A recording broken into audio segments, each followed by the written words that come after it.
यह जानकर कि वह अपनी आध्यात्मिक शक्तियों के साथ मोहम्मद जिन्ना को प्रभावित नहीं कर सकते, पर गांधी जी को अपनी नीति बदलने पड़ेगी।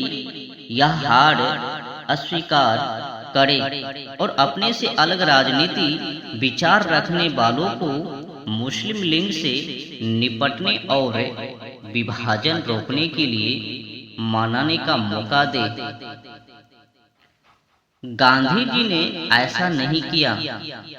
वे इतने ईमानदार नहीं थे। वे हर परिस्थितियों में अपना फायदा देखते थे और स्वार्थ के आगे उन्हें देश हित कभी भी दिखाई नहीं देता था। हिमालय जितनी बड़ी बड़ी भूलें की गई और ऐसी स्थिति में व्यवहारिक राजनीति के लिए कोई स्थान नहीं था। नोआखाली के भयानक नरसंहार के बाद लगभग 1 साल तक लगातार हमारा देश खून से भरे तालाब में नहाया। मुसलमानों ने भयानक और भीषण मानवीय नरसंहारों को खुली छूट दी, जिसके बाद देश के कुछ हिस्सों से हिंदुओं की प्रतिक्रिया आई। पूर्वी पंजाब, बिहार या दिल्ली में मुसलमानों के खिलाफ हिंदुओं के आक्रमण मुसलमानों द्वारा किए गए अत्याचारों की केवल प्रतिक्रिया के कार्य थे। ऐसा नहीं था कि गांधी जी को पता नहीं था कि ऐसा होने का मुख्य कारण मुस्लिम बहुत प्रांतों में हिंदुओं पर हुए हमलों की यह प्रतिक्रिया थी। फिर भी गांधी जी ने हिंदुओं की कार्रवाई की कड़ी निंदा की और कांग्रेस सरकार ने तो बिहार में मुसलमानों के विरुद्ध हिंदुओं के असंतोष और प्रतिक्रियाओं को रोकने के लिए हिंदुओं पर बम गिराने की धमकी तक दे डाली, जो असल में नोआखाली और अन्य स्थानों पर मुसलमानों के दंगों और अत्याचारों की वारदातों के कारण हिंदुओं की प्रतिक्रिया थी। गांधी जी अपनी प्रार्थना सभाओं में प्रायः इस बात की वकालत करते थे कि भारत में हिंदुओं को मुसलमान के साथ सम्मान और उदारता का व्यवहार करना चाहिए। भले ही पाकिस्तान में हिंदू और सिख मारे जाएं और भले ही श्री सुहरावर्दी गुंडों ठगों के नेतों हो, उसे दिल्ली के आसपास स्वतंत्र रूप से और सुरक्षित रूप से उसे घूमने दिया जाए। गांधी जी के निम्नलिखित प्रश्नोत्तर प्रवचनों के अंशों से उपरोक्त बातों का प्रमाण मिल जाएगा। यदि हम सभी आक्रोश से भर जाएं, तो ठंडे दिमाग से चिंतन करें।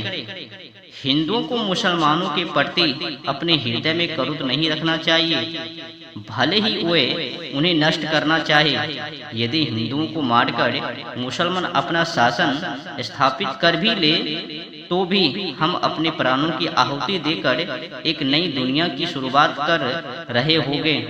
जन्म और मृत्यु हो तो हर एक के लिए असंभावी हैं। हम खुशी या शोक क्यों मनाएं? यदि हम अपने लबों पर मुस्कान रखते हुए मृत्यु को प्राप्त होते हैं, तो हम एक नए भारत में प्रवेश करेंगे, एक नए भारत का सूत्रपात करेंगे। कुछ रावलपिंडी नाइटर्स ने आज मुझे बुलाया। वे दिद बहादुर और अपने कार्य में मग्न थे। मैंने उन्हें शांत रहने की सलाह दी। आखिरकार ईश्वर महान है। ऐसी कोई जगह नहीं जहां ईश्वर ना हो। उसका मनन करो और उसका जाप करो, सब कुछ ठीक हो जाएगा। उन्होंने मुझसे पूछा कि उनका क्या होगा जो पाकिस्तान में थे। मैंने उनसे पूछा कि वे यहाँ दिल्ली में क्यों आए थे, वे वहाँ क्यों नहीं मरे। मैं अभी भी यही मानता हूँ कि इंसान को वही रहना चाहिए जहाँ उसकी जगह हो, भले ही उसके साथ गलत व्यवहार किया गया हो, और यहाँ तक कि अगर उसकी हत्या भी हो जाए। यदि लोग हमें मारना चाहे तो मारे, आइए हम बहादुरी से ईश्वर का नाम लेते हुए मृत्यु को प्राप्त हो, होठों पर ईश्वर का नाम हो। चाहे हमारी कौम के लोग शांति परस्त हैं, फिर भी हम किसी से नाराज क्यों हो? चाहे वे भी मारे जाते तो उन्हें लगना चाहिए कि उनका अच्छा और सही अंत हुआ। विधाता हमें ऐसा बना दे, भगवान हमें यही और इसी दिशा की ओर ले जाए। हमें हृदय से यही प्रार्थना करनी चाहिए।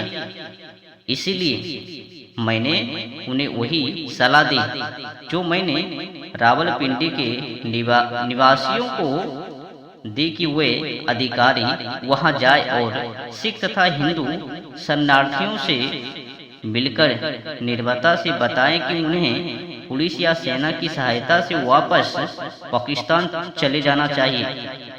23 सितंबर 1947 पंजाब में जो मरे हैं उनमें से कोई भी वापस नहीं आएगा। अंत में हमें भी वही ईश्वर के पास जाना है। यह सच है कि उनकी हत्या कर दी गई, लेकिन कई लोग हैं हैजो जैसी बीमारियों के से या अन्य कारणों से भी तो मरते हैं। जो पैदा हुआ है उसे मरना होगा। यदि मारे गए लोग बहादुरी से मरे हैं तो उन्हें कुछ खोया नहीं है बल्कि कुछ पाया ही है।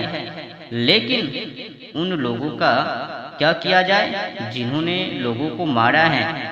यह एक बड़ा प्रश्न है। यह माना जा सकता है कि गलती करना मानवीय है और इंसान तो गलतियों का पुतला है। पंजाब में हमारी सुरक्षा उनकी वजह से ब्रिटिश सेना है, पर क्या इसे सुरक्षा कहा जा सकता है? मैं अभी भी चाहता हूँ कि अगर मुट्ठी भर लोग अपनी रक्षा खुद करें और मौत से ना डरे, आखिरकार हत्यारे कोई और नहीं बल्कि हमारे मुस्लिम भाई लोग होंगे। क्या हमारे भाई धर्म के अलग होने के कारण हमारे भाई नहीं रहेंगे? और क्या हमने भी वही काम नहीं किया है? हमने भी तो बिहार में महिलाओं का काम पूर्वत छोड़ दिए